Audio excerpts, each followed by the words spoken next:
हमारी लगातार आप लोग वीडियोस देख रहे हैं हमारे चैनल्स पे और आप लोग स्टडी कर रहे हो।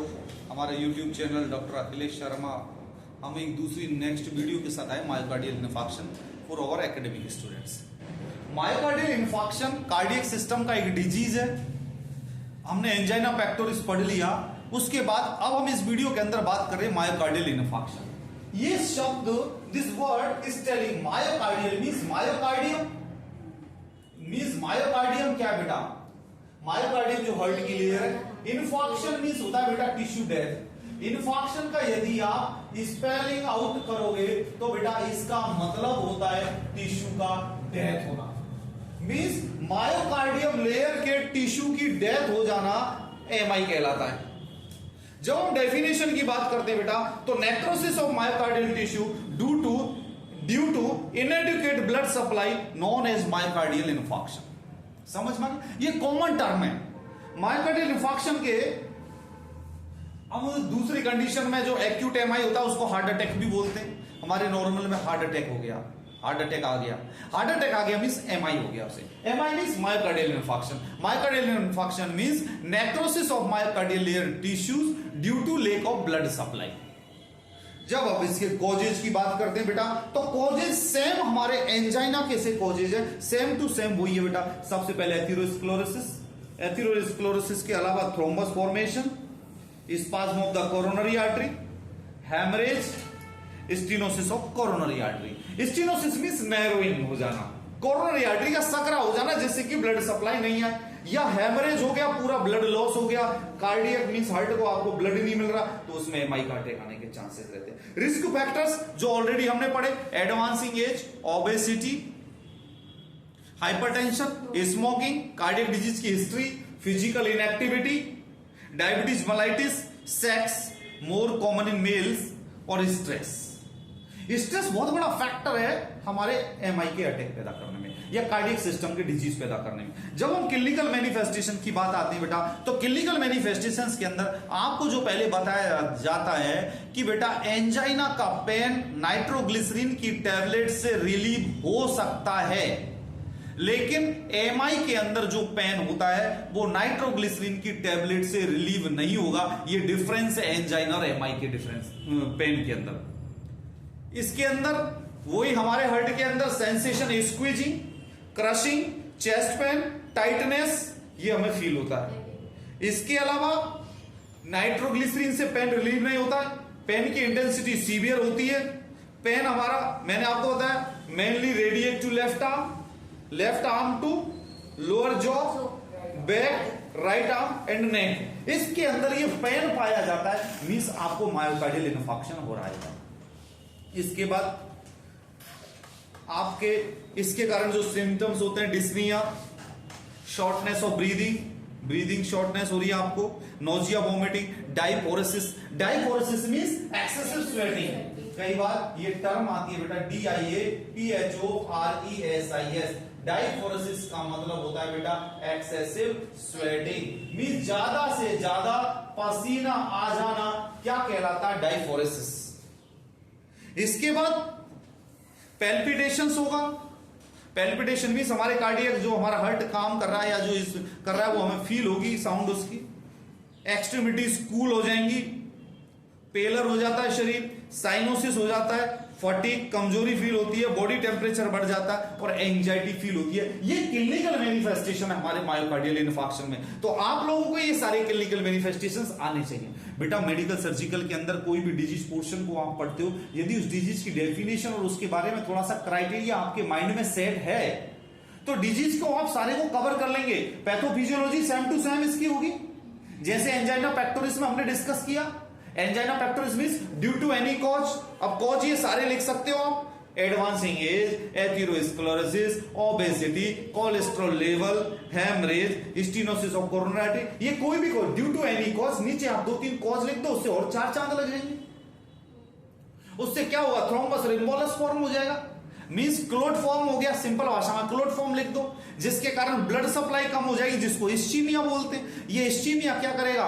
टिश्यूज को ऑक्सीजन की सप्लाई कम कर देगा। ऑक्सीजन की सप्लाई कम होगी तो टिश्यू की डेथ हो जाएगी, जिसको नेक्रोसिस बोला जाएगा, जिसको हम क्या बोलेंगे? Myocardial infarction. ये पैथोफिजियोलॉजी हुई।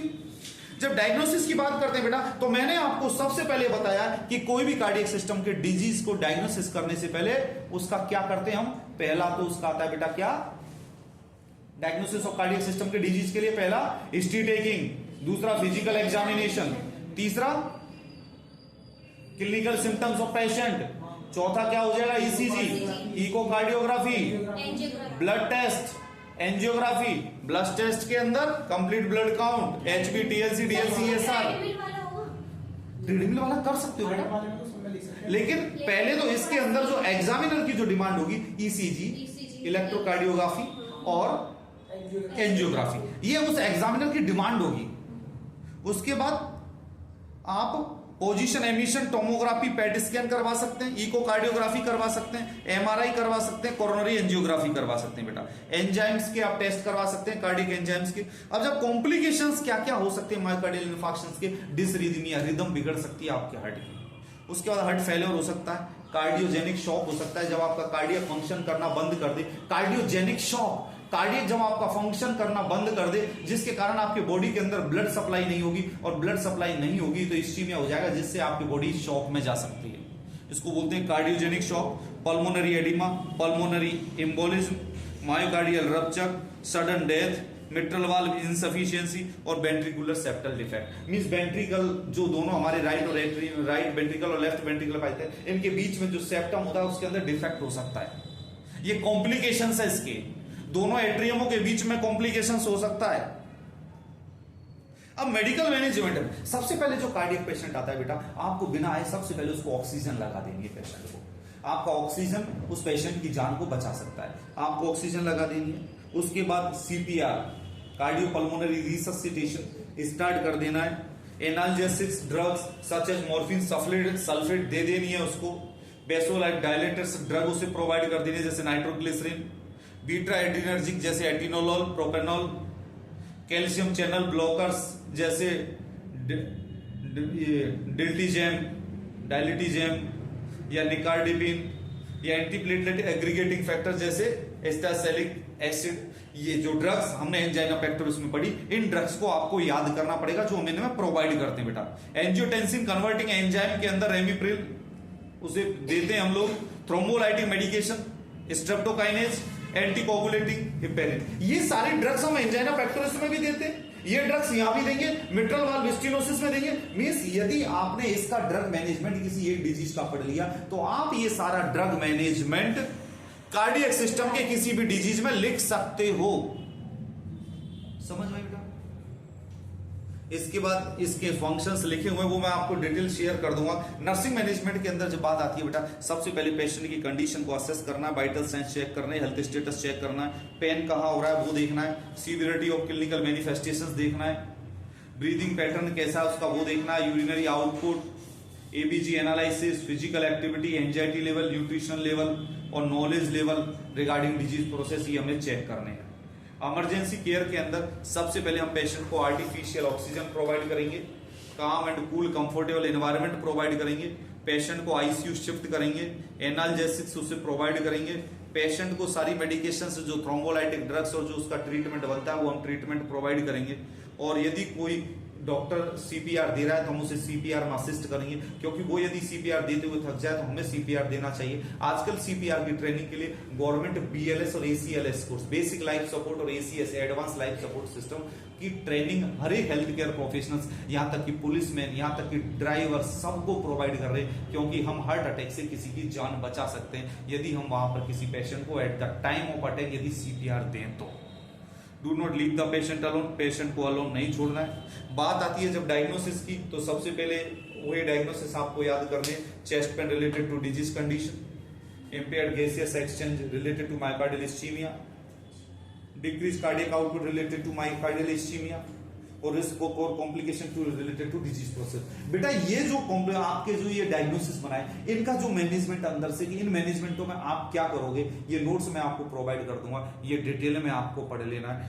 और ये आपके एग्जाम के अंदर पूछा जाता है। इस कारण ये आपको पढ़ना है कि मायोकार्डियल इन्फार्क्शन और एंजाइना पेक्टोरिस को कैसे याद करते हैं। इस चीज में कोई आपके क्वेरीज, कोई क्वेश्चन, यदि दोस्तों आपको कहीं भी कोई क्वेश्चन महसूस हो या फील हो या कोई टॉपिक आपको पसंद आए, आप इस पर मैसेज कर सकते हैं और हमें बता सकते हैं। हम उस टॉपिक पर क्लास लेने की, समझाने की कोशिश करेंगे। और आप लोगों को यदि कोई भी नेगेटिव पॉइंट लगता है, हमारी स्पीड ज्यादा है, कंटेंट कम है, कैसे पढ़ाना है, इंग्लिश बोलना है, हिंदी बोलना है ज्यादा कम, आपका कोई भी सुझाव यदि हो तो हमारे यहां पर उसका मोस्ट वेलकम है।